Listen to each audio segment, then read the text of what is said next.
What is a massive secret in your industry that the general public has no idea about? Story 1. Okay, so this one is a genuinely impressive piece of regulatory arbitrage that the deli meat industry has been running on health-conscious consumers for years. You see no nitrates added on the packaging. You think you're getting a cleaner product. You pay a premium, and you feel good about it. Here's what's actually happening. Celery is a plant. Plants absorb nitrogen from the soil.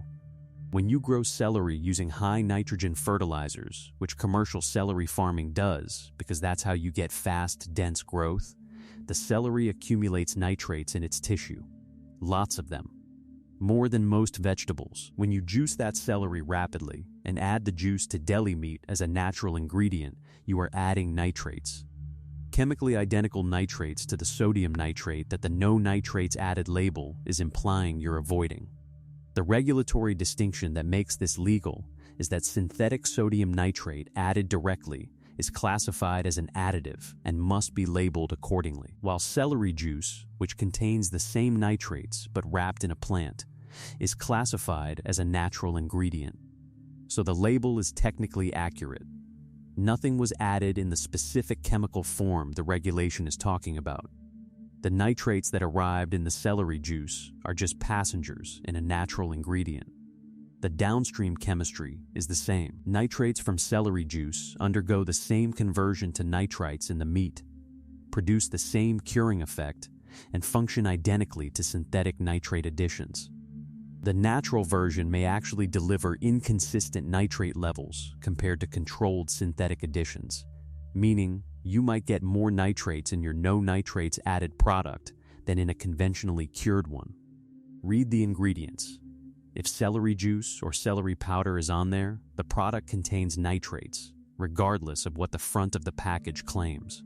Story 2. This is one of those admissions that requires genuine professional honesty to make publicly, and the paramedic sharing it deserves credit for that.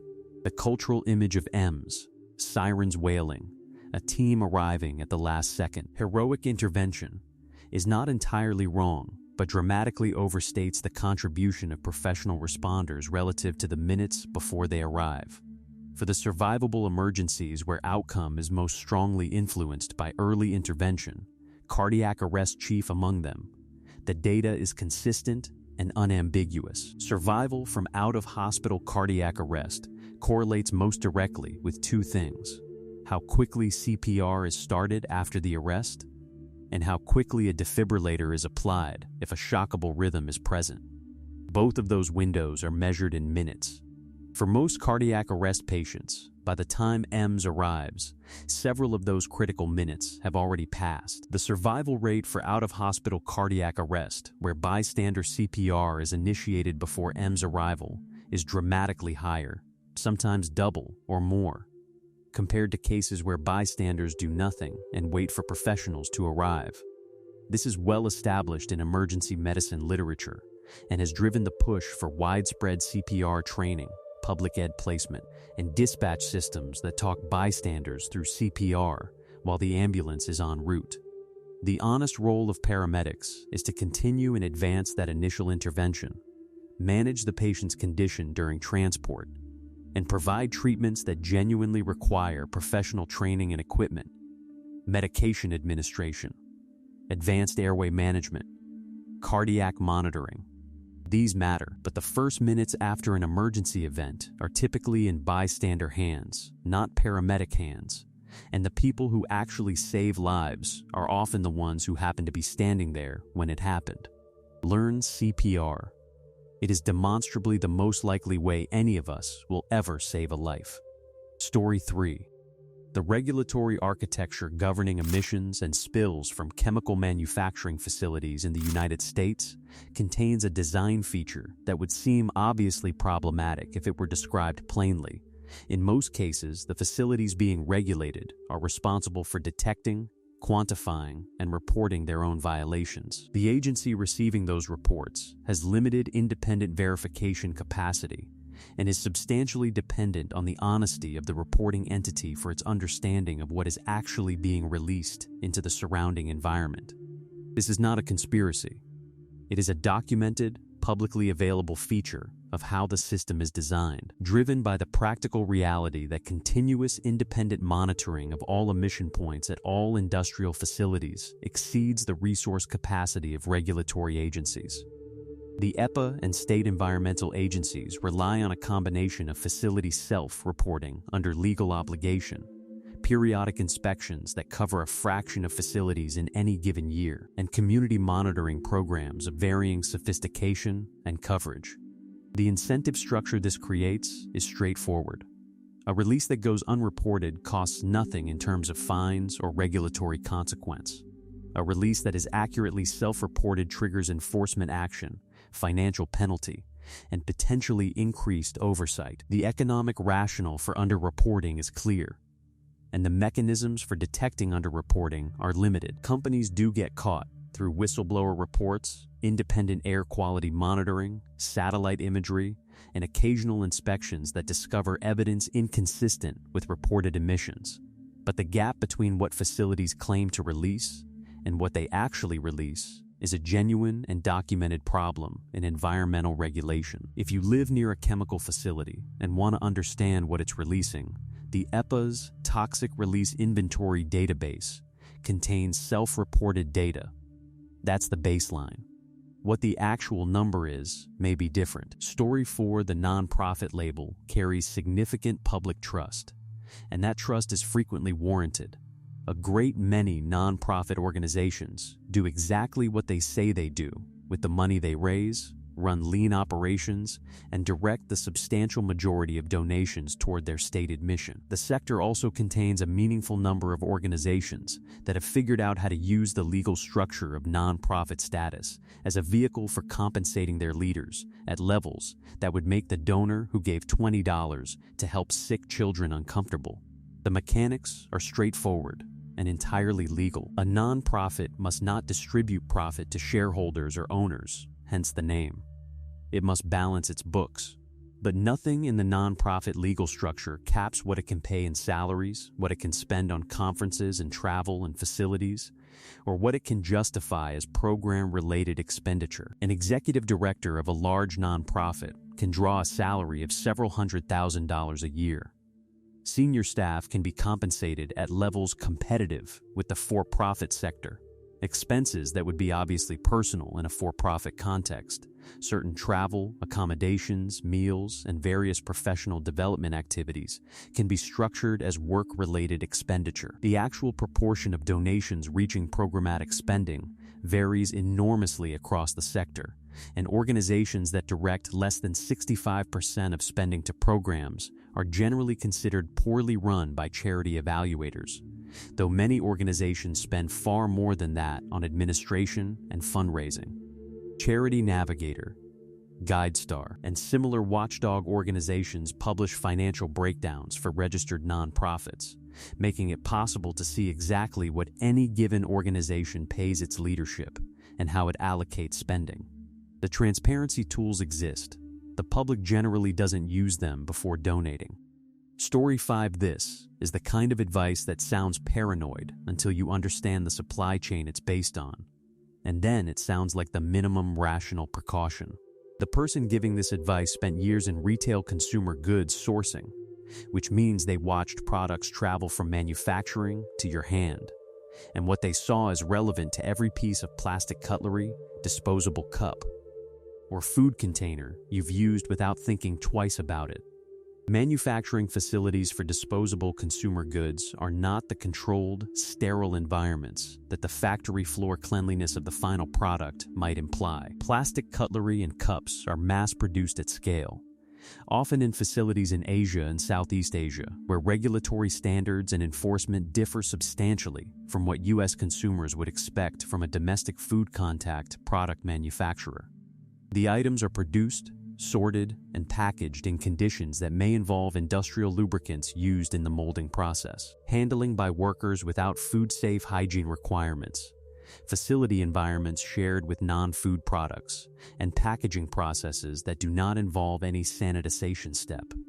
None of this is regulated at the production end in a way that guarantees the inside of a sealed bag of plastic forks is food-safe by the time it reaches you. The bag itself is sealed. The contents are never sterile. The practical fix is genuinely simple. Rinse disposable cutlery before use. Run plastic cups under hot water before filling them. This isn't an extreme precaution. It's approximately what you do with a dish from a cabinet without thinking about it. The fact that items come sealed in plastic packaging creates an expectation of cleanliness that the supply chain doesn't actually support. The seal keeps dust out during transport. It doesn't indicate what happened before sealing. Story 6 NVIDIA had a Shield successor ready. AI money killed it, and the tester got laid off. This one is personal, which is what makes it land differently than most industry secrets. This isn't an analyst speculating about a company's product roadmap. It's someone who was in the room testing the product until the day they weren't anymore. The NVIDIA Shield, for people who remember it, was a genuinely interesting consumer electronics product. An Android-based gaming handheld, and later a streaming set-top box that represented NVIDIA's serious attempt to compete in the consumer device market using its GPU expertise. It was discontinued in 2023, quietly, without a successor having been announced, leaving a gap in the market that enthusiasts noticed. According to the person telling this story, that wasn't because NVIDIA lost interest in the product category. A successor was in development. There was a testing program, and then two things happened in rapid succession. The cryptocurrency boom drove industrial demand for NVIDIA's GPU production capacity in a direction that consumer electronics couldn't compete with economically. And then the AI wave made that calculation even more extreme. NVIDIA's enterprise AI chips are commanding extraordinary prices and margins that consumer gaming hardware simply cannot match. A company that can sell a data center GPU for tens of thousands of dollars has very limited financial motivation to also produce a consumer handheld gaming device competing in a market where margins are thin and competition is intense. The product wasn't canceled because it was bad. It was canceled because the company found something much more profitable to do with the same manufacturing capacity and engineering attention. The ENDA is gone. The redundancy happened. The product exists somewhere in internal development logs and test unit closets. A consumer device that almost was and then wasn't, because the economics moved on.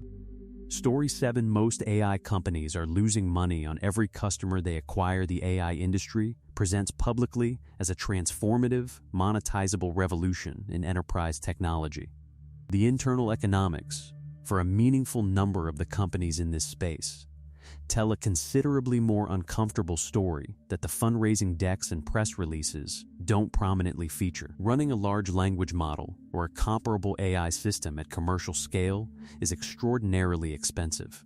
The compute costs, GPU time, electricity, cooling, infrastructure are substantial and often scale in ways that are not fully predictable as user volume grows. Many AI products are currently priced at levels that do not cover the actual cost of serving those users, because pricing at actual cost would make the products uncompetitive against well-capitalized rivals willing to sustain losses longer. The result is a pattern that venture capital has seen before in other technology categories, companies acquiring users aggressively while losing money on each one. In a bet that scale will eventually enable either lower unit costs through infrastructure efficiency or pricing power once the market consolidates. This model works when the bets eventually pay off. It also generates a category of AI companies that are running sophisticated classical software operations with a layer of AI as the headline feature, specifically because the economics of running AI at scale haven't yet become commercially viable. The person sharing this is describing exactly this dynamic from the inside. A company using AI as its primary product identity, while quietly doing as much as possible with conventional code, because the alternative is mathematically unsustainable. This is not uncommon. It is not publicly discussed by the companies engaged in it. Because we are mainly a software company trying to make our AI costs workable, is considerably less fundable than we are an AI company. The profitable AI company remains the exception rather than the rule. Story 8, the cybersecurity threat keeping professionals up. At night is worse than the public knows. Cybersecurity professionals occupy a strange position in public life. They know the specific, concrete details of how fragile the systems everyone depends on actually are. And they understand that public knowledge of those vulnerabilities would be more dangerous than public ignorance. So they spend their careers maintaining a careful professional silence about the actual state of what they're defending. The gap between the public's general sense that cyber attacks are a problem and the professional community's understanding of how serious the problem actually is large. The critical infrastructure, power grids, water treatment systems, financial clearing networks, hospital systems, telecommunications backbones, is networked and therefore hackable. Much of it runs on legacy systems whose security was designed for a different era. The people attacking these systems are not teenagers in basements. They are military cyber commands of major nation-states with enormous resources, teams of professional operators, years-long access operations already running inside target networks, and the institutional patience to sit quietly in an adversary's infrastructure for years before doing anything visible. This is documented, not speculated. The Volt Typhoon operation, in which Chinese state-affiliated hackers were found to have pre-positioned themselves within U.S. critical infrastructure, power, water, communications, specifically for potential disruption operations in a future conflict, was publicly disclosed by U.S. government agencies. This is the confirmed tip of something much larger that the relevant agencies choose not to describe in full public detail. The cyber weapons capable of causing a cascading infrastructure failure, something closer to turning out the lights across a region or a country, exist. The people who built them have them deployed in opponent networks. The thing preventing their use is not technical impossibility. It is geopolitical restraint, which is a less reassuring protection than most people would prefer. Story 9, the universe could end right now without warning, and there is. Literally nothing anyone could do. Astronomy contains a category of existential risk that operates on a timescale so immediate and with a response time so absolute that it sits in a genuinely different psychological category from every other threat humanity has ever contemplated. Most risks, including existential ones, offer some window for detection, response, adaptation, or at minimum the experience of knowing the thing is coming. The two being described here don't. Gamma-ray bursts are the most energetic electromagnetic events known to occur in the universe, produced by extreme events including the collapse of massive stars or the merger of neutron stars, releasing in seconds the energy equivalent of what the sun will produce in its entire lifetime. A gamma-ray burst directed at Earth from within the Milky Way, a possibility that astronomical evidence suggests has happened before, would arrive at the speed of light and would strip the ozone layer within seconds, potentially causing a mass extinction event comparable to the largest in Earth's geological history. Detection and the event are simultaneous. There is no early warning. There is no response. False vacuum decay is more speculative, but theoretically coherent. If the Higgs field, which gives particles their mass, is in a metastable state rather than a true minimum energy state, which is plausible and cannot be ruled out, then quantum tunneling could trigger a bubble of true vacuum that expands at the speed of light, converting everything it encounters into a different kind of physics. The bubble would expand from its origin point in all directions simultaneously. Everything inside it would cease to exist in any recognizable form, instantly, without experiencing anything. Both events propagate at the speed of light. The information that they are coming cannot arrive before they do. These are the only known threats where the first evidence of occurrence is the occurrence itself. Story 10, baked fresh in store at the grocery store means finished in store. It started frozen. The grocery store bakery case, the one with the warm smell of baking bread, the carefully arranged loaves, the baked fresh daily signs, is one of retail's most effective sensory marketing environments, and it is built almost entirely on a technically accurate but meaningfully misleading distinction between baked in this store and baked fresh from raw ingredients in this store. The par-baked model is the standard commercial approach. Bread is manufactured at a central facility to approximately 80% of completion, mixed, fermented, shaped, and partially baked until it holds its structure but hasn't developed its final crust or color. It is then frozen and shipped to retail locations. At the store, it goes from freezer to oven, completes its baking for 10 to 15 minutes, and emerges smelling and looking like it was made from flour and yeast hours ago in a back kitchen. It wasn't. It was made weeks ago in a factory and frozen. The same model applies to most cookies, muffins, cakes, and pastries in grocery store bakeries. Frozen dough logs get sliced and baked. Frozen muffin mix gets portioned and baked.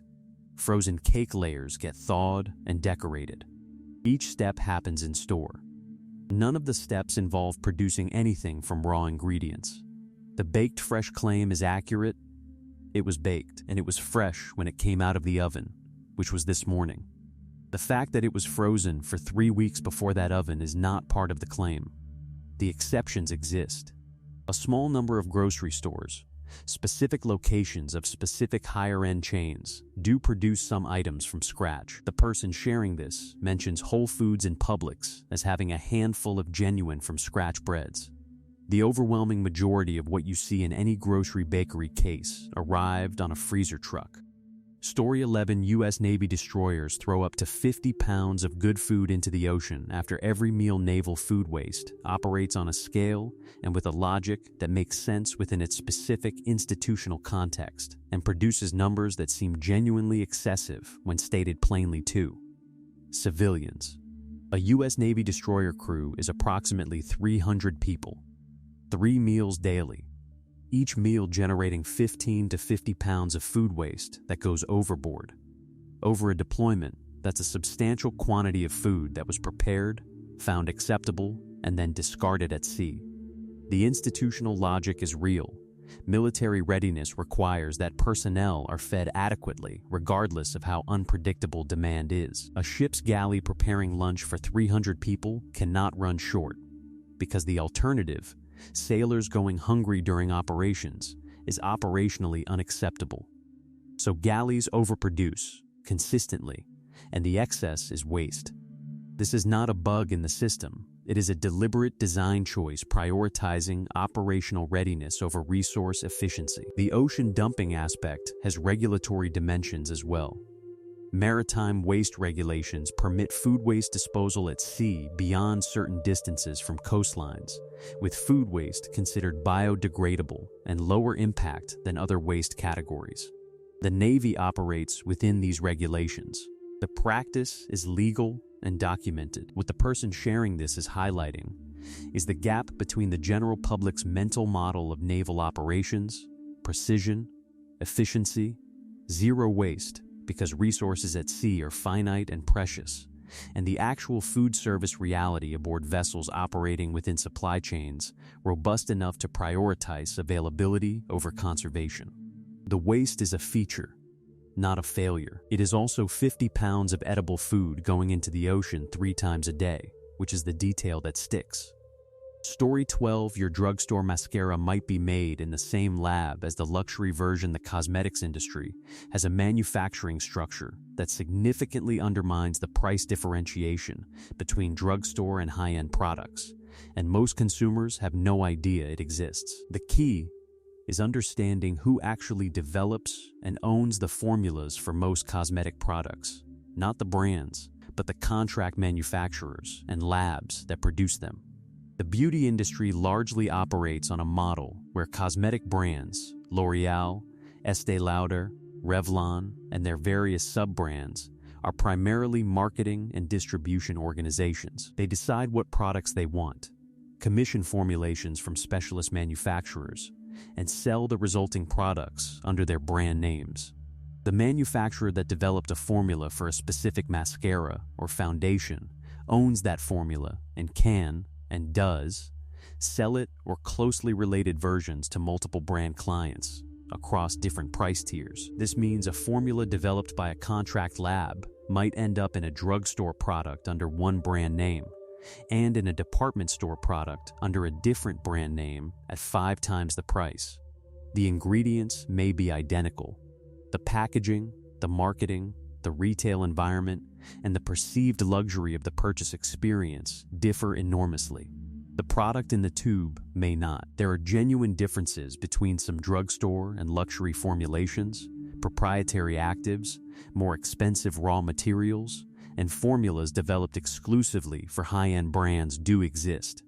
But the across-the-board assumption that price correlates with product quality in cosmetics is not well supported by the manufacturing reality. The most consistent predictor of whether two products are similar is whether they come from the same manufacturer, which is information that is not printed on the packaging. Story 13, influencer authenticity is scripted. The candid moments are contractually required.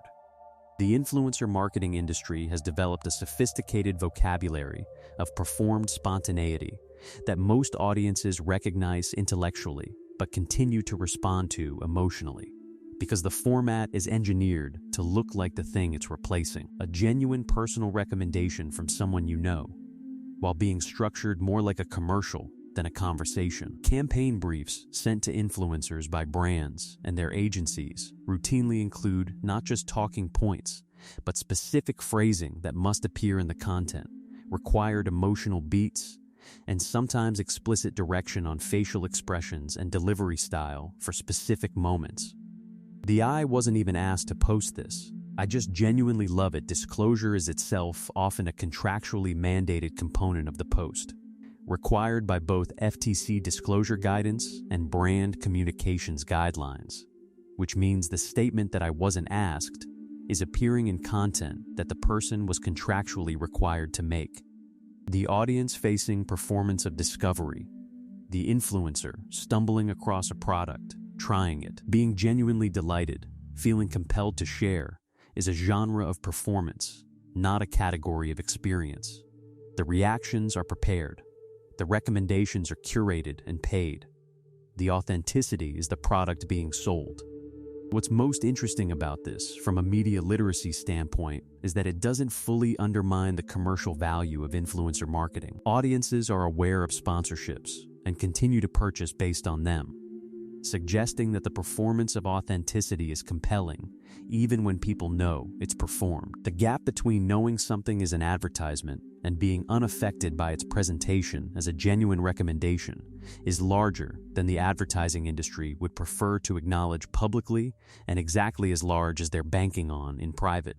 Story 14, foundation repair companies can sell you a permit-free project on a problem that wasn't dangerous. The foundation repair industry occupies an unusual position in the home improvement market because it sells certainty and safety to homeowners in circumstances where the actual risk is often much lower than the sales presentation implies, and does so in a regulatory environment that doesn't require the person making the assessment or selling the repair to have any engineering credentials.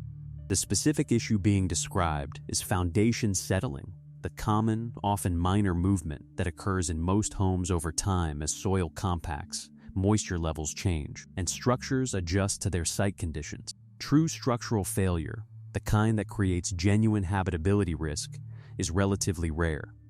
Settling that produces cosmetic cracks, slightly sticky doors, or minor floor variations is extremely common and is almost always a cosmetic rather than a structural issue. Foundation repair companies make their revenue from translating that common cosmetic settling into urgent, expensive repairs.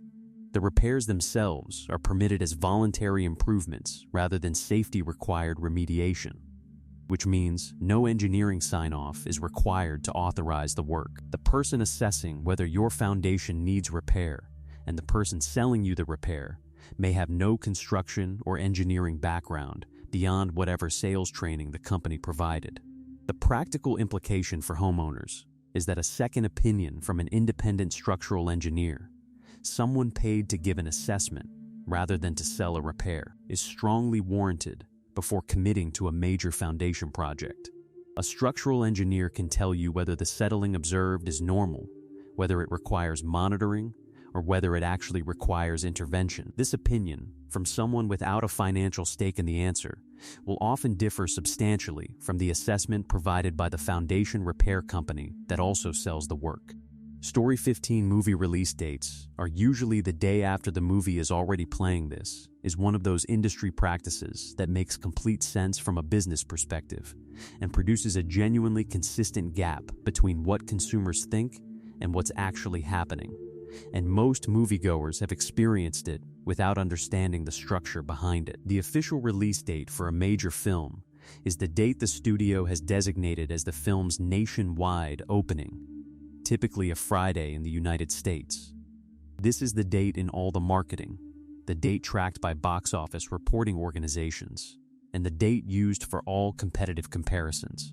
It is also frequently not the first day the film is actually showing in theaters. The common practice is to schedule Thursday evening screenings, typically starting around 7 p.m., that technically occur the day before the official release date. For highly anticipated films, these advanced screenings can start as early as Thursday afternoon or even, for very large releases, Wednesday evening. These screenings generate opening weekend box office revenue that gets counted with Friday's receipts, contributing to opening weekend totals that are reported against the official release date. This serves multiple purposes.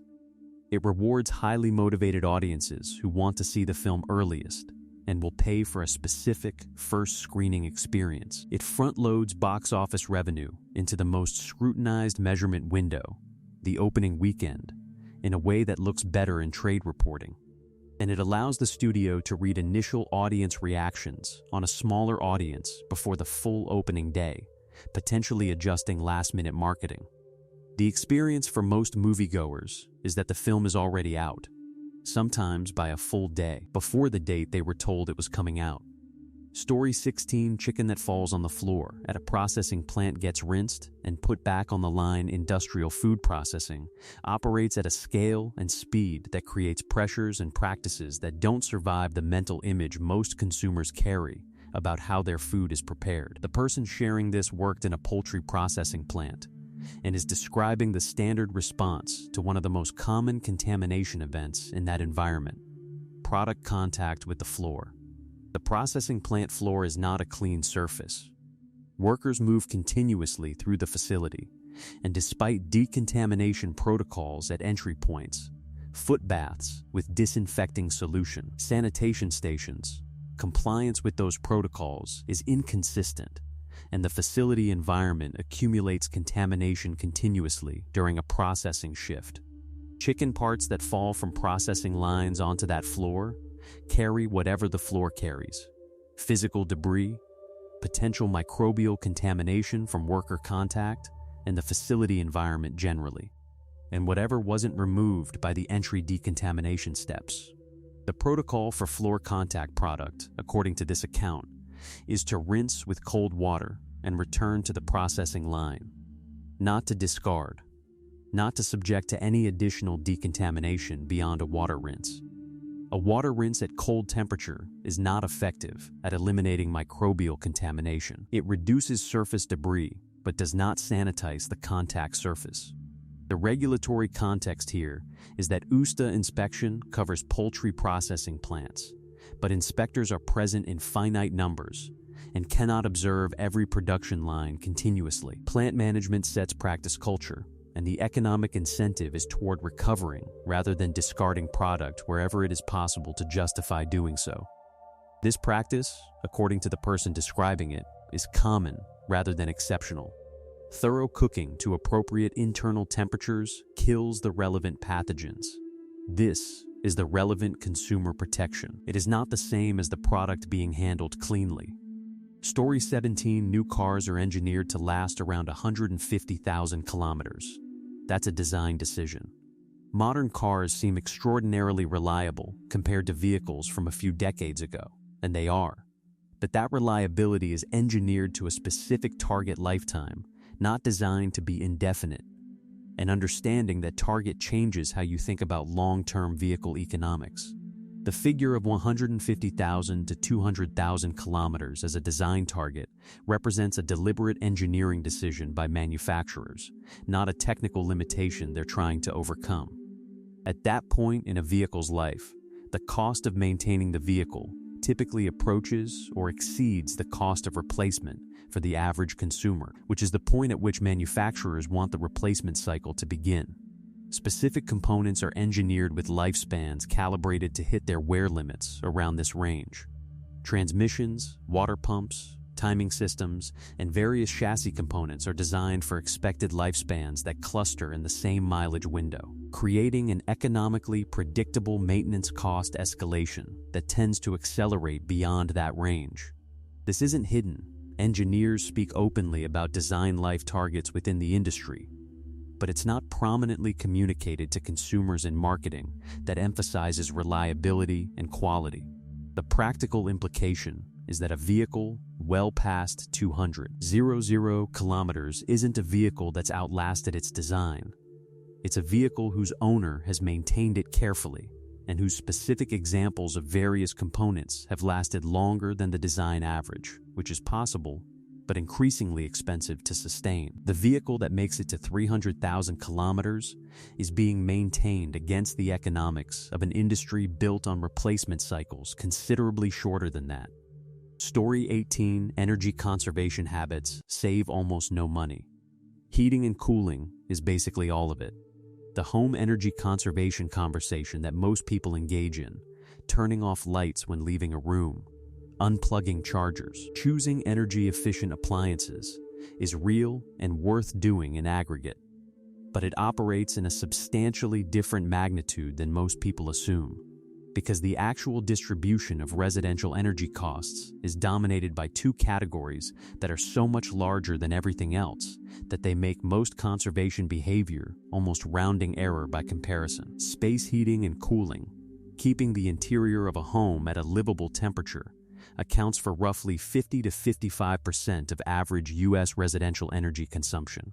Water heating accounts for another 17 to 20%. Together, these two categories represent approximately 70% of the average home energy bill, and they are both determined primarily by factors most conservation advice doesn't focus on: the efficiency of the HVAC system, the quality of the building's insulation and air sealing, thermostat settings and usage patterns, and the efficiency of the water heater. Everything else, lighting, electronics, appliances, computers, televisions, phone chargers, collectively accounts for roughly 30% of average residential energy use.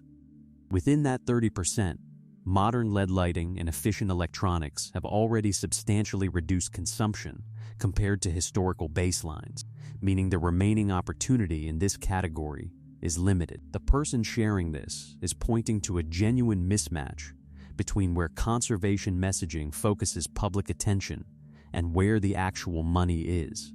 Turning off lights is good.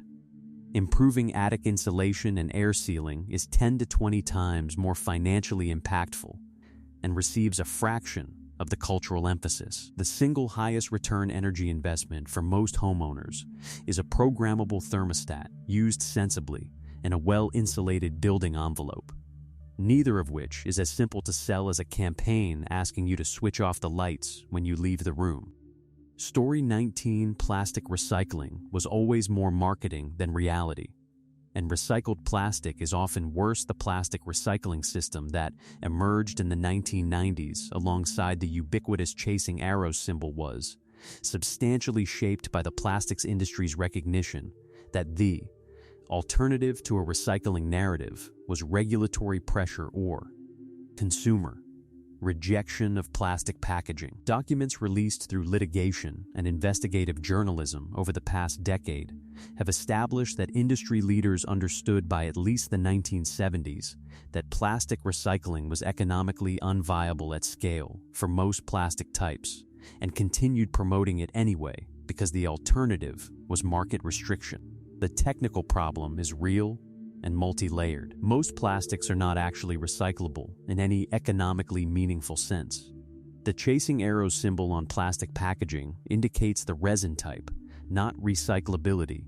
A number 5 plastic is identifiable as polypropylene, not as something that any specific recycling program will actually collect and reprocess. Of the 7 main plastic resin codes, only types 1 and 2 have reasonably functional recycling markets under normal conditions. The recycled plastic problem is more specific. Each time plastic is recycled, the polymer chains degrade. Recycled plastic is typically lower quality than virgin plastic and often cannot be used for food contact applications. It also frequently has to be blended with additional virgin plastic to achieve usable properties. The environmental calculus is not straightforwardly better than virgin plastic.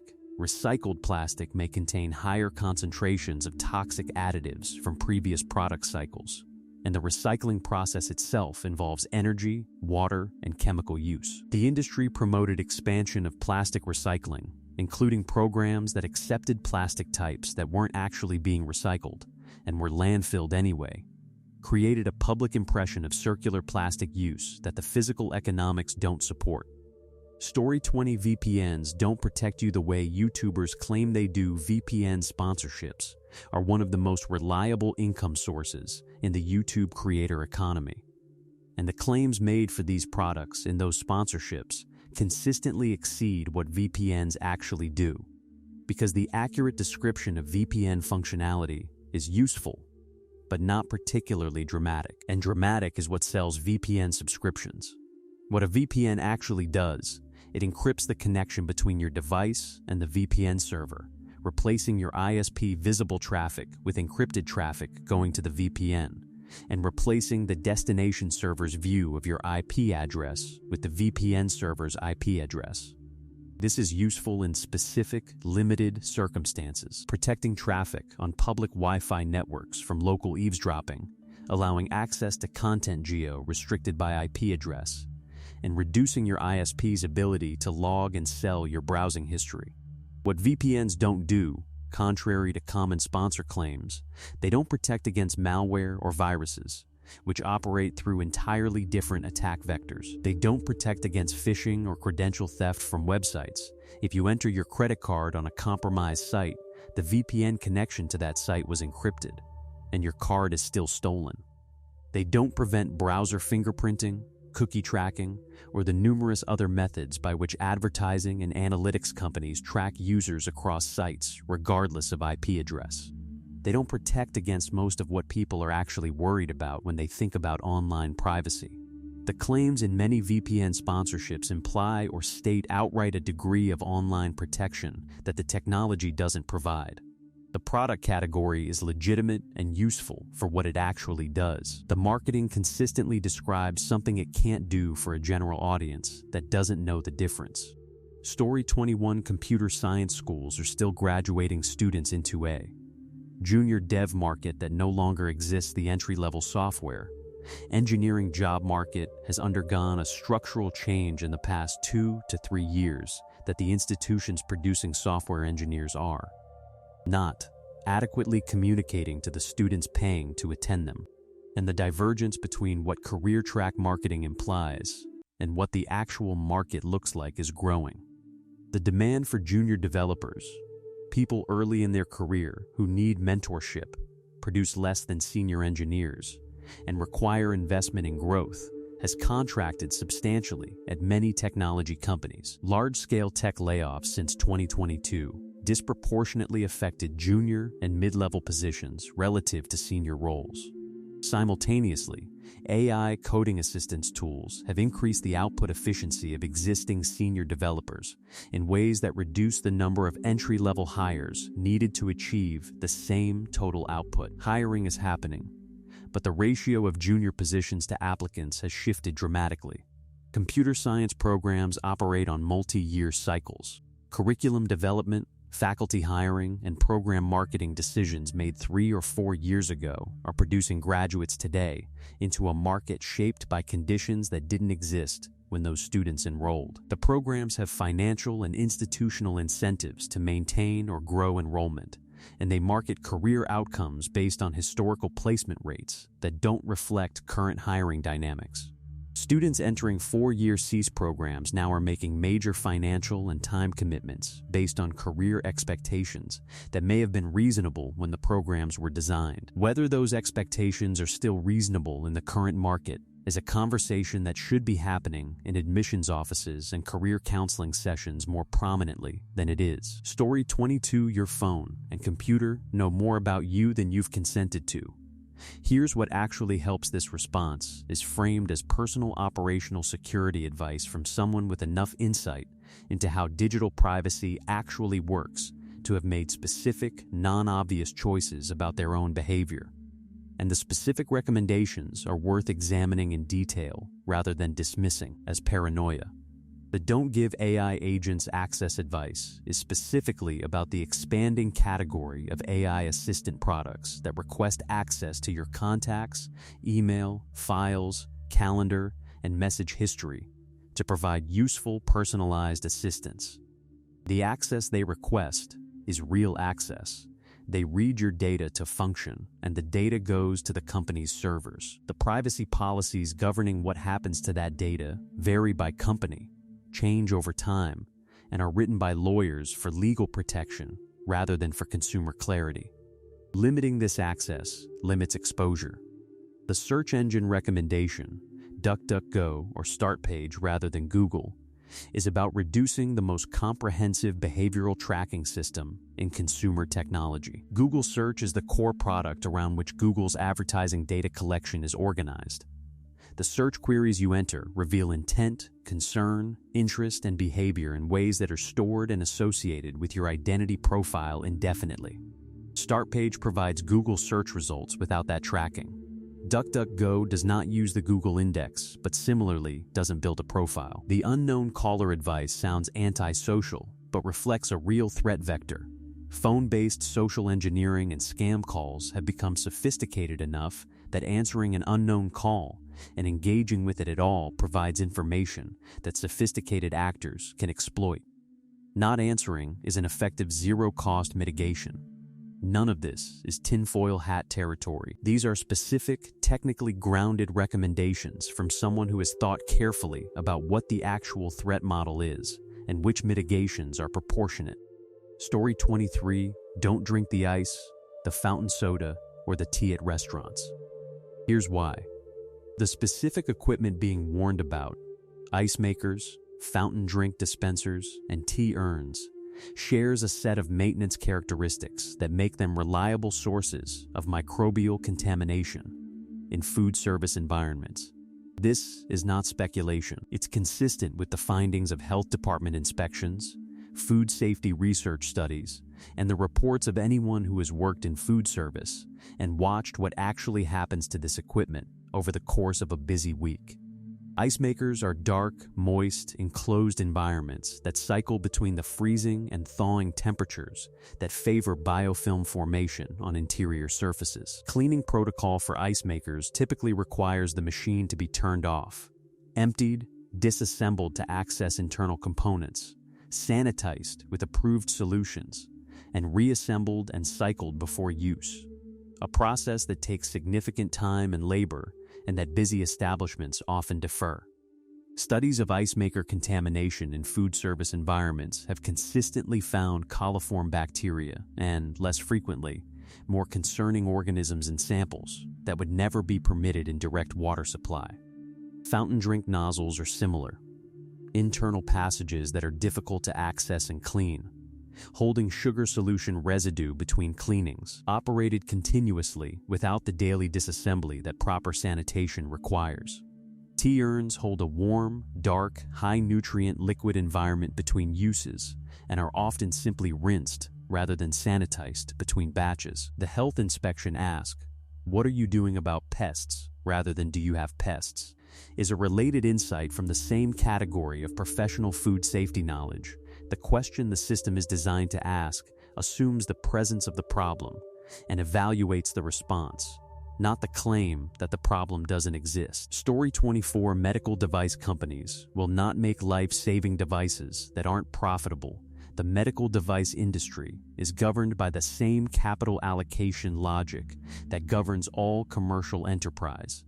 Investment goes where returns are projected to justify it. The specific implication for devices that save or extend lives is something the industry understands clearly and discusses internally without the softening language that often accompanies public discussion of healthcare economics. The conditions for profitable medical device development are specific. The patient population must be large enough or wealthy enough to generate adequate revenue. Reimbursement from insurance systems must be available at margins that justify development costs.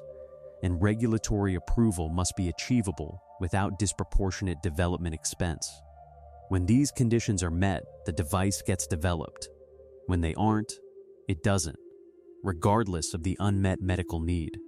This produces specific, well-documented gaps. Diseases affecting primarily poor populations in low-income countries are chronically underserved by device development despite their global disease burden, because the reimbursement environment in those markets doesn't support commercial return. Rare diseases, even devastating ones, face high development hurdles because the patient population can't generate sufficient revenue to justify the cost.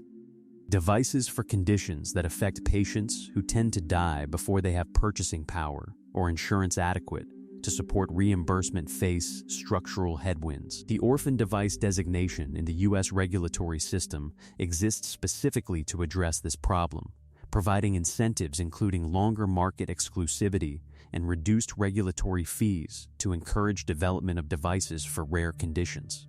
The existence of this program and the conditions attached to receiving it is an implicit acknowledgement that without external incentives, the commercial market will not develop devices for populations too small or too poor to be commercially interesting. Story 25: Pre-season meat at the grocery store is usually product that was about to expire. This is one of those grocery store practices that is entirely legal, doesn't violate food safety regulations, and would nonetheless change the purchasing behavior of most consumers if they understood it. A description that applies to quite a few things happening in the grocery store simultaneously. Meat has a shelf life measured in days from the time it's cut and packaged. When packaged cuts approach the end of their sell-by date without selling, the store faces a choice: mark them down for quick sale, discard them as expired product, or process them into something with a different sell-by clock.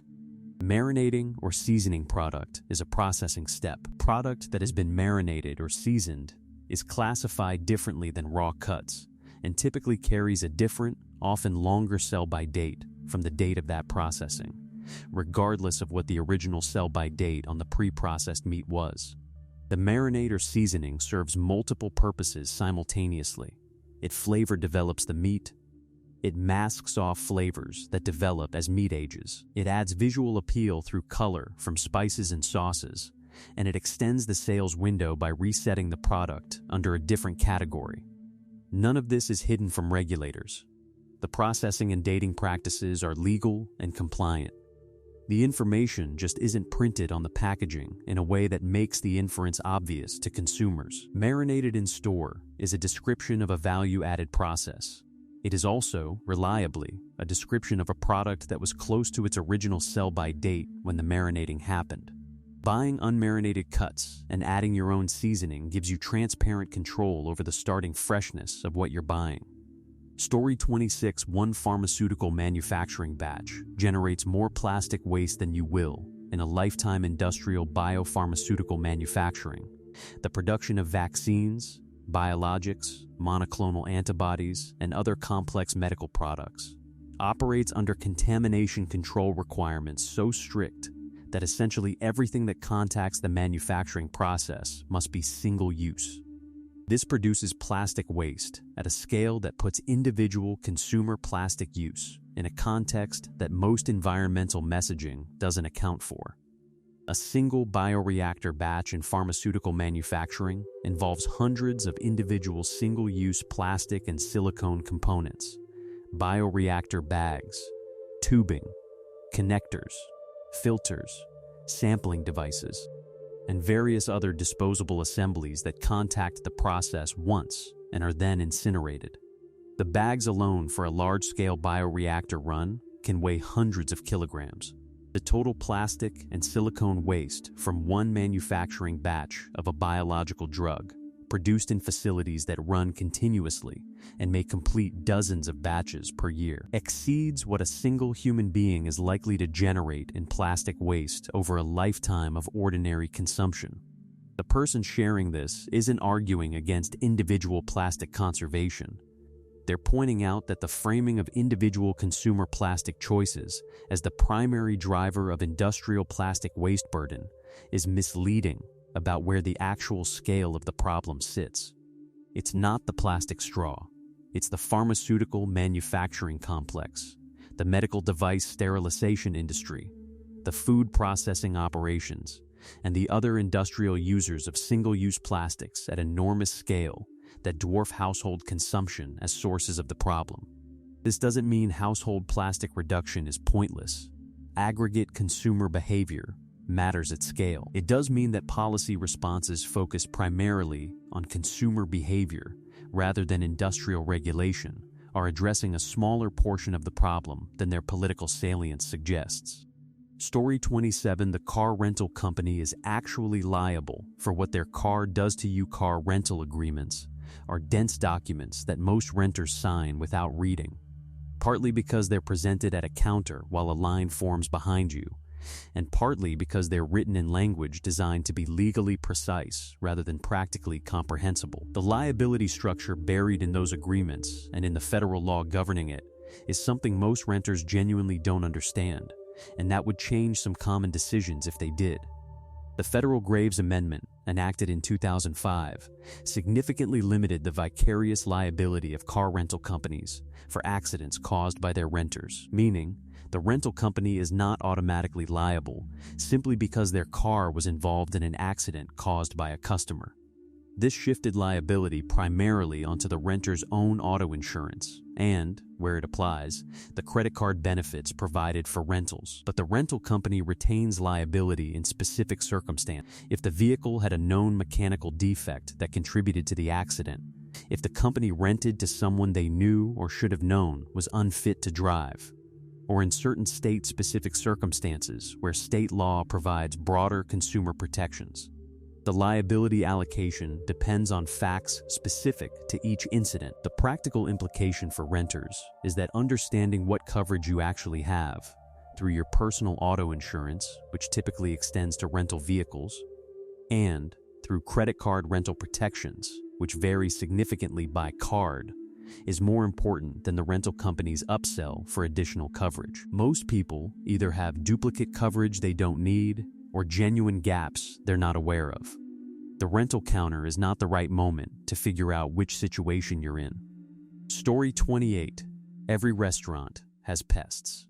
The question is just what they're doing about them. Health inspectors and experienced restaurant operators share an understanding about pest management that most diners don't have and probably don't want to have, but that accurately describes the reality of operating a food service business in most environments.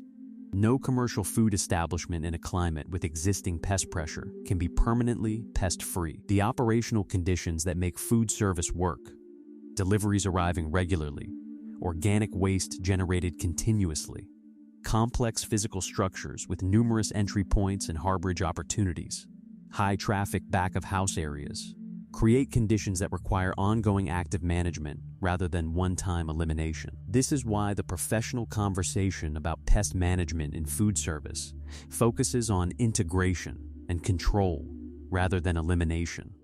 The health inspection framework reflects this understanding. A restaurant found to have evidence of pests during inspection is not automatically failed. The inspector's evaluation focuses on what the establishment is doing about the pests. Whether an active pest management contract is in place, whether traps and monitoring are deployed, whether entry points are being managed, and whether the pest activity observed is consistent with active management or with neglect. Evidence of active, professional pest management alongside evidence of pest activity is categorically different from evidence of pest activity with no management program at all. This doesn't mean that the distinction between pests being managed and no pest activity is irrelevant to diners. It means that the expectation of finding a commercial kitchen entirely free of any pest evidence, assessed against the operational reality of food service environments, is not how the people responsible for food safety actually evaluate restaurants. The most meaningful protection for diners is regular inspection records, which most jurisdictions publish and most people don't consult. Story 29 investment bankers know what offshore accounts are actually for. They just don't care. The offshore financial industry, the ecosystem of shell companies, nominee directors, opaque holding structures, and low-disclosure jurisdictions that allows substantial wealth to be held, moved, and invested with minimal public visibility, is not mysterious to the investment banking professionals who service it. The uses of these structures, while individually varied, follow recognizable patterns that experienced practitioners can read without necessarily having explicit documentation of the specific purpose in any given case. Tax minimization, estate planning, and legitimate privacy interests are real uses of offshore structures. So is the movement of money whose source or intended application would attract law enforcement attention if conducted through transparent domestic financial infrastructure. Professionals working with these accounts in international private banking, wealth management, and related investment services are typically aware of which category of motivation is most plausible for a given client relationship. Based on the client's profile, their country of origin, the structure they're seeking to create, and patterns of fund movement.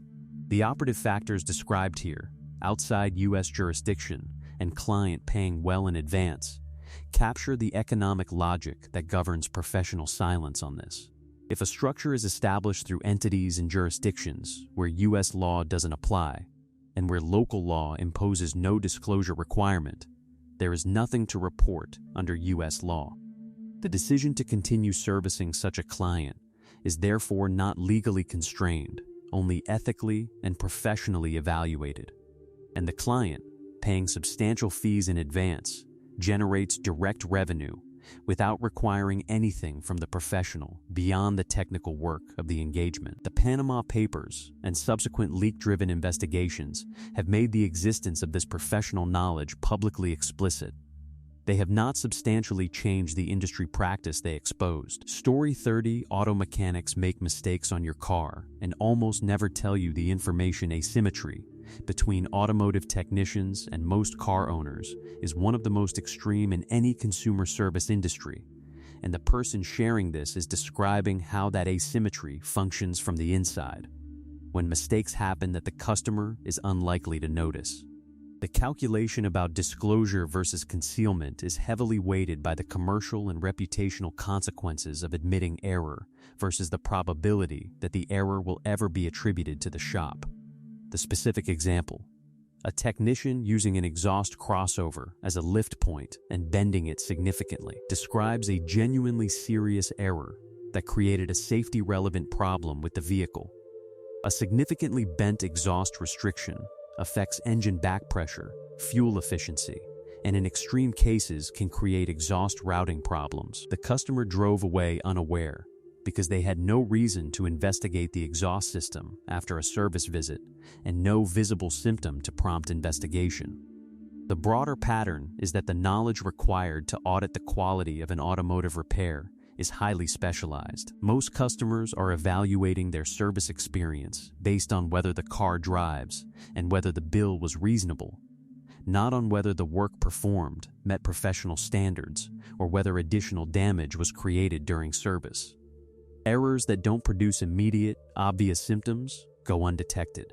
The practical response: finding a mechanic with a documented track record from a community of car owners with relevant expertise, getting second opinions for major repairs, learning enough about your specific vehicle to ask informed questions, addresses the asymmetry imperfectly but meaningfully. The asymmetry itself is structural to the industry and doesn't resolve at the individual shop level without sustained trust built through verified performance. Story 31 HIPAA isn't about privacy. It's about making your medical records portable. HIPAA, the Health Insurance Portability and Accountability Act, is one of the most frequently invoked pieces of health law in everyday American life, and one of the most consistently misunderstood. The name itself tells the actual story: portability and accountability.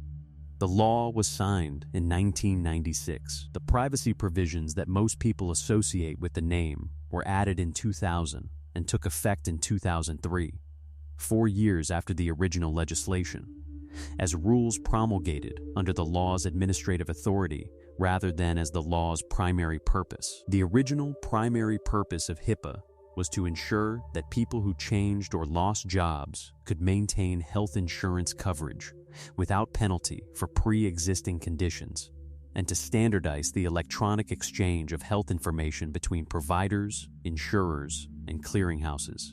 The portability component ensured that medical records could follow patients through the healthcare system, an anti-fragmentation measure designed to make the healthcare system more efficient by enabling information sharing rather than restricting it. The privacy rule, which most people think of as the law's primary content, regulates who can access and share your protected health information, but it is specifically designed to facilitate appropriate information sharing among providers involved in your care, not to create absolute privacy. HIPAA explicitly permits, and in some cases requires, sharing health information without patient consent for treatment, payment, and healthcare operations. The law has exceptions for public health reporting, law enforcement, research under institutional review, and numerous other circumstances. What HIPAA doesn't cover is also widely misunderstood. It doesn't apply to employers, most insurance companies in non-health contexts, or most digital health applications, which is why the HIPAA violation accusation is often deployed in contexts where the law doesn't apply. Story 32: 3 corporations own almost every dog food brand, and the formulas are built around corn subsidies. The pet food industry has undergone the same consolidation as most consumer packaged goods categories, with a small number of multinational corporations owning a portfolio of brands presented to consumers as competing options in different quality and price tiers.